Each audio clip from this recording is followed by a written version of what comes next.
Welcome back to the Morning Blend. Okay, a lot of people know that being married is good for your health. Married couples live longer and report having better sex. But would it shock you to know that not being married chops 10 years off of a guy's life and shortens a woman's lifespan by more years than if she lived in poverty?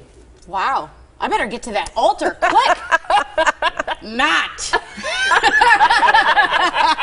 Right. But you might convince me. Barb Bartlein is the People Pro. She's a professional speaker, registered nurse, and author. And she wrote, "Why Did I Marry You Anyway?" and Marriage Makeover, simple ways to revitalize your relationship without your spouse even knowing. Thanks for being here, Barb. I'm wide open to this message today.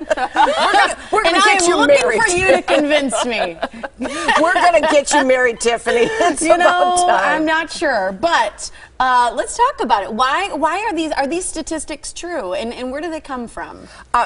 There's a lot of studies out there about the advantages of being married. You mentioned the health and longevity and all those kinds of things, but one of the big issues is money.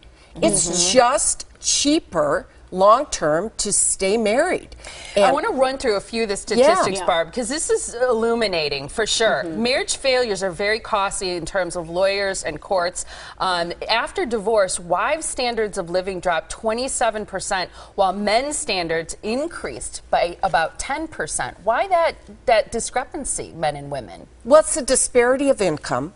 You know, men tend to earn more. Very often the woman has placement of the children, and we all know kids are very expensive. And even though maybe the man is paying child support or the woman is paying child support, it doesn't make up for the losses. Plus, don't forget, when you live together, you have economies of scale. Yeah. You're Two not, households cost more. Yeah, they cost more. You have to have 2 lawnmowers, 2 dishwashers, two of everything. And you just don't get those economies of scale you can get when you're with somebody. Okay, so if we're talking about the benefits of roommates, that's basically where you know. I'm just kidding. But let's talk about some of the benefits, because I think these statistics as well. You know, married couples take advantage of specialization. What does that mean? Well, what you fall into when you're married, especially for a long time, is everybody has certain tasks. For example, Charlie has taken out the garbage for 30 years. I don't even know where the garbage for you, cans are. Charlie. Yeah, he gets real kudos for that. While as I've always handled the money, I've always handled the taxes. You get those efficiencies, and it just makes life easier. You say that married people behave more responsibly about money because they have more responsibilities, usually involving children, better access to health insurance and annuities, which is interesting, but also the longer people stay married, the greater their wealth accumulations. And here's a comparison. At retirement, a typical married couple has accumulated more than $400,000 compared to $167,000 for never married, $145,000 for divorced, and separated people are on the very bottom at just $96,000 for retirement. Yeah. It makes a big difference. You can simply save more money. And people do behave more responsibly. And don't forget the in-laws. Yeah. A lot of people get money from their in-laws. They get maybe helps getting the down payment together for a house. Maybe they even help with the kids' college. So, you know, even though sometimes we're not so pleased with the in-laws, a lot of times they cough up the cash. Yeah, they do. Right, and they can help you with that. They can help you. There's also better access to health insurance, Social Security, and you say it also provides insurance in case of death. That's something that married couples have the benefit of having. Absolutely. And don't forget inheritances, because you can inherit from both sides of the family.